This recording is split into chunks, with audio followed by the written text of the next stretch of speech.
Hi, welcome to Vicky Makes and Builds. I have a fun one for you today. I am going to build the Pac-Man challenge puzzle by Ravensburger. Here it is.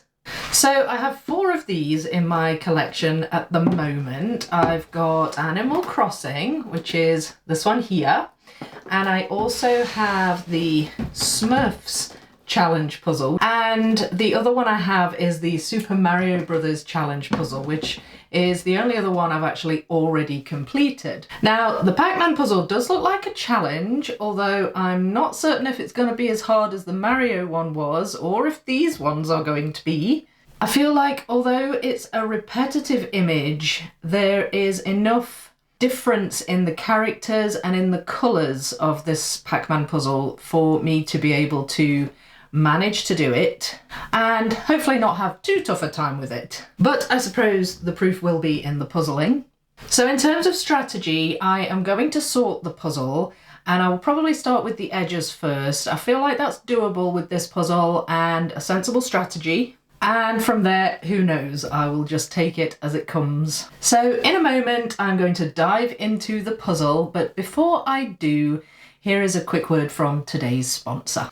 This video is sponsored by Serious Readers, the lighting company. With the start of a new year, we tend to set new goals and resolutions for ourselves, and I am no exception. It's my goal to do more speed puzzling this year and visit the British Championships down in Newmarket. And that means more practice on my 500-piece puzzles. The nice thing about smaller puzzles is that I have the space to build them on my wee dining table, creating different scenarios for myself that aren't necessarily in the well-lit confines of my puzzle room. I do still need good light to speed puzzle by though, and that is where my Serious HD light comes in. I've already practiced several speed puzzles, and it's been so handy just to be able to grab my light and a puzzle and get going. When I was at Worlds last year, even though I was in a room full of people, having my own wee table and with the focus being purely on the puzzle, it actually was a space where I felt encompassed in my own wee bubble. I performed better in those conditions, and my light actually recreates that concentrated puzzling area quite well. The circle of light it creates gives me the same kind of feel, and I've really found it to be quite an effective way to practice and try to meet my goal of doing more speed puzzling and getting under an hour for a 500-piece puzzle. The intense concentration and quick powers of observation required for speed puzzling can be quite hard on the eyes though, when I'm puzzling for that solid length of time. And so this light really has supported me in that respect. I have no eye strain whatsoever.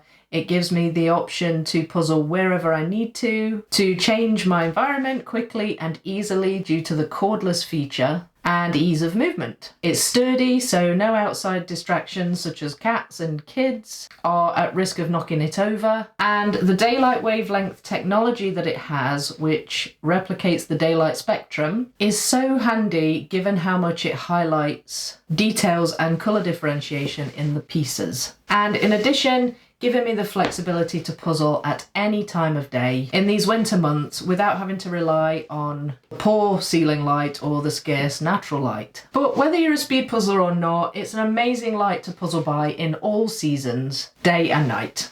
If you'd like to try a Serious HD light for yourself, I have an offer for you today. You can get £100 off a Serious HD light plus free UK shipping by clicking on the link in the description below and entering the discount code SR496. And now, let's get back to the Pac-Man puzzle.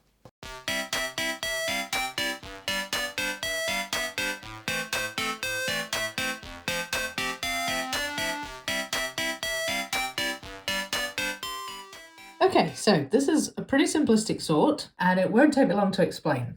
So on the image, obviously you've got that bar at the top and at the bottom of like the Pac-Man gameplay. So I have a pile of those pieces, but what I also have in there are any pieces where there's like a shadow, because they go along the edges of those kind of border parts. So that really is just a way of narrowing down options, and any of those that I've found I've popped in there. That's the edges. This is the Pac-Man sign, a little orange sign there. Then we've got pink ghosties, blue ghosties, red ghosties, the yellow Pac-Mans, orange ghosties, and these are the dark blue ghosties that are in danger of getting eaten, these ones here. And there actually aren't that many of those. I think I counted about maybe 5. Let me just count. There's 1, 2, 3, 4, 5, 6. I think there's 7. I think there's 7 of those on there. So there's not that many of those, quite a small pile. This pile here is fruit. And the fruit was fairly easy to pick out, especially if the piece had like the brown cherry stalks in, or if they were green or they had the green leaf on top of the orange. I suspect there may have been some missorting. Some of the oranges might have gone in there, where I've not been able to see green and just mistaken it for a ghost. But we'll get to that. I don't think that's going to be too much of an issue at the moment. Now, I'm aware that these aren't going to make up blocks of colour. They're going to be all over the place when I tackle these piles. However, if I build the edges and the top and bottom sections here and the Pac-Man sign, that takes a bunch of pieces out of the equation, and we're really just doing process of elimination at that point. So I'll have a border to be able to work within. My plan then, I think, will just be to go through each pile and put together as many of the little ghosties as I possibly can. Some will be some I'll be able to differentiate because their eyes are actually facing different directions.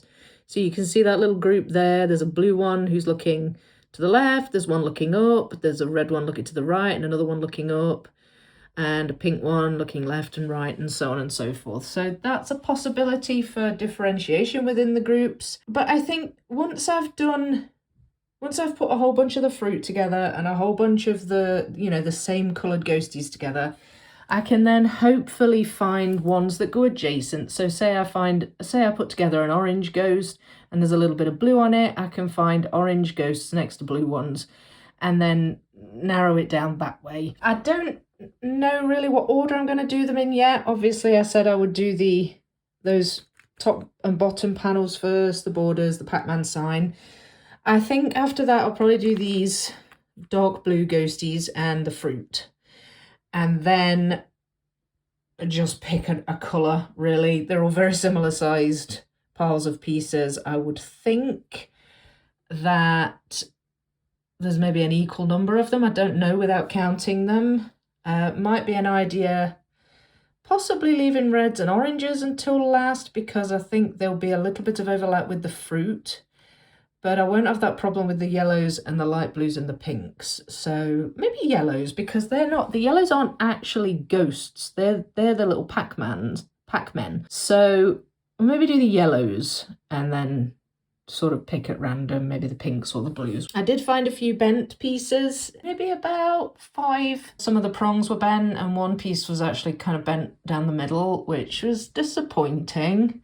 It is a shame because you can kind of tell when the puzzle's finished, the ones that stick up, but it wasn't too many, and otherwise these pieces look like decent Ravensburger quality as usual, and as usual also copious amounts of dust. Oh well. Right, so we're going to get started and I'm going to have a go at the edges first.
Okay, doing a quick progress report here because my camera stopped recording. I wasn't aware of it until now, so it missed a little bit of the fruit going together, but also my sorting and starting of the yellow pieces, the wee Pac-Mans.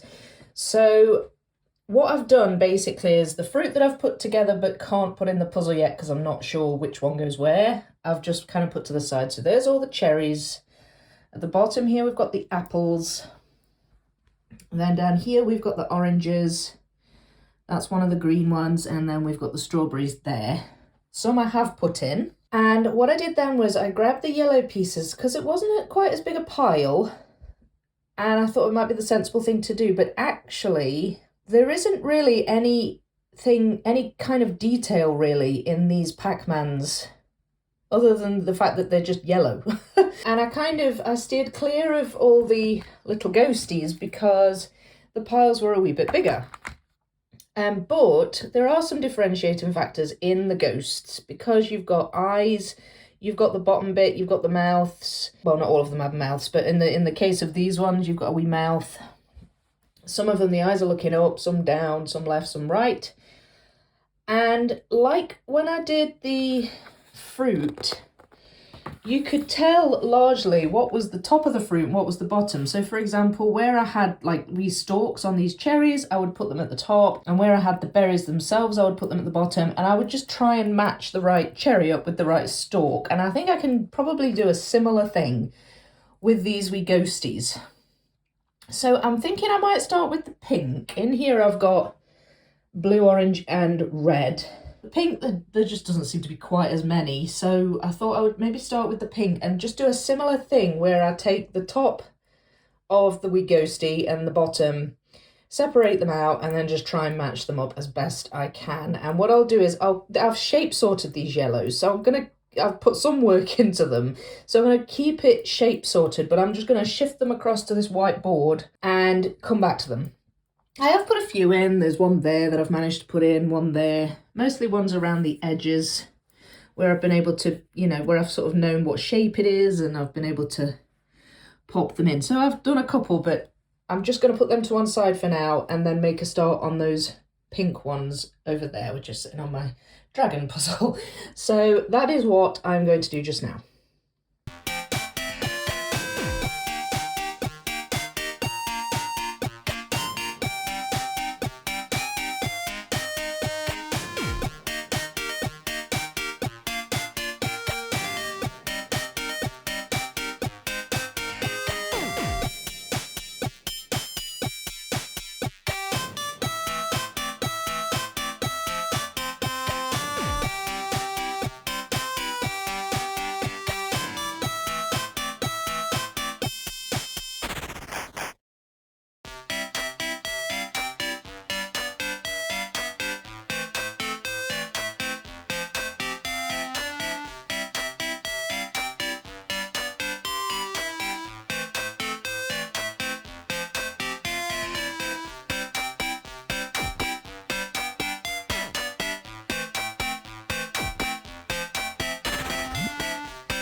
Right, this puzzle is so satisfying to build.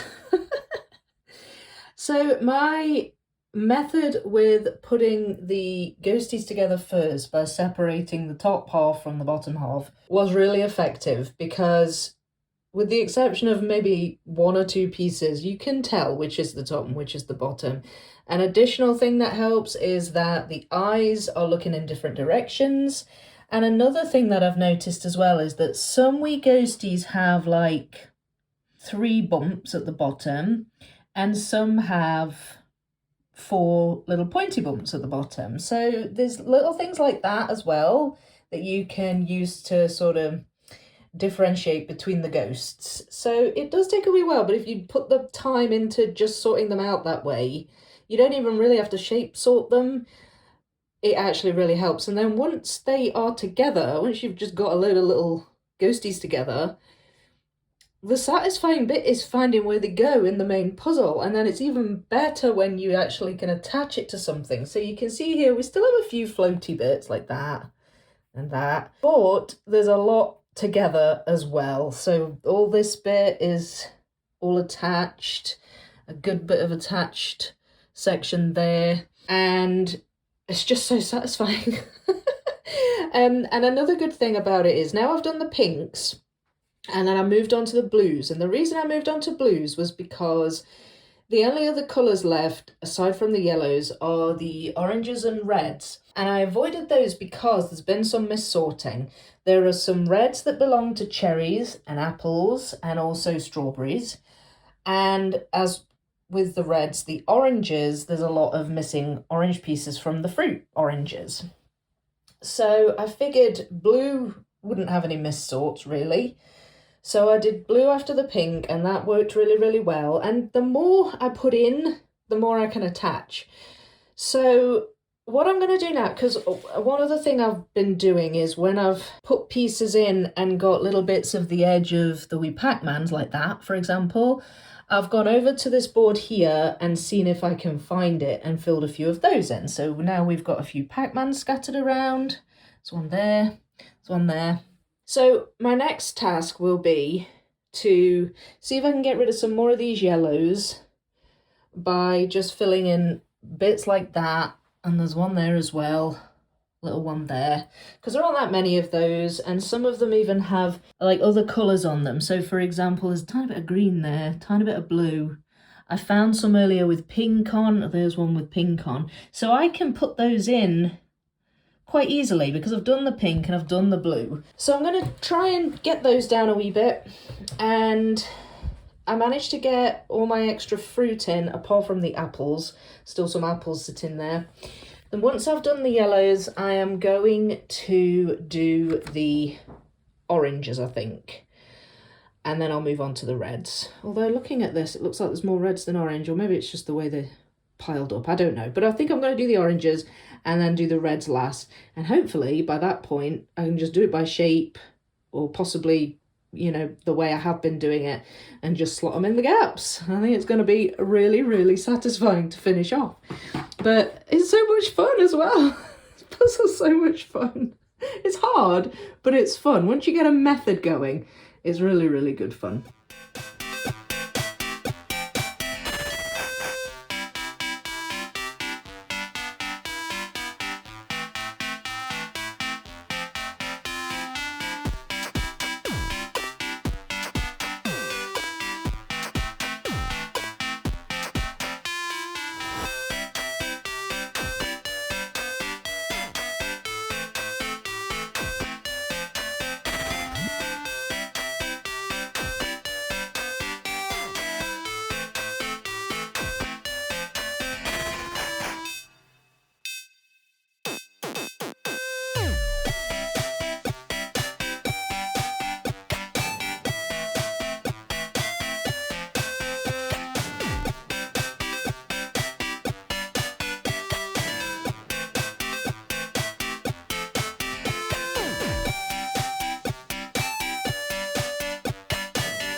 Yay! that is the second Ravensburger challenge puzzle under my belt. If I had to describe the experience of building this puzzle in one word, it would be satisfying.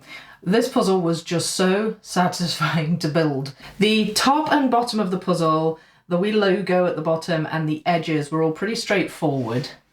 Obviously all of these ghosts, etc. were more difficult, but once I had a strategy, it really was just a case of rinse and repeat with all the different piles of pieces that I had. Now, if this puzzle was bigger, say 2,000 pieces or something like that, the repetitive nature of the method I used I think might have got a little bit monotonous, but because there are enough different characters going on here and different colours of ghosts, it just never became dull at any point. And the most satisfying part of all, without a doubt, was when I had all the wee ghosts made up in front of me, and then all I had to do was just plug them into the correct bit of the puzzle. And the more ghosts that I did and the more the puzzle came together, the more I could attach.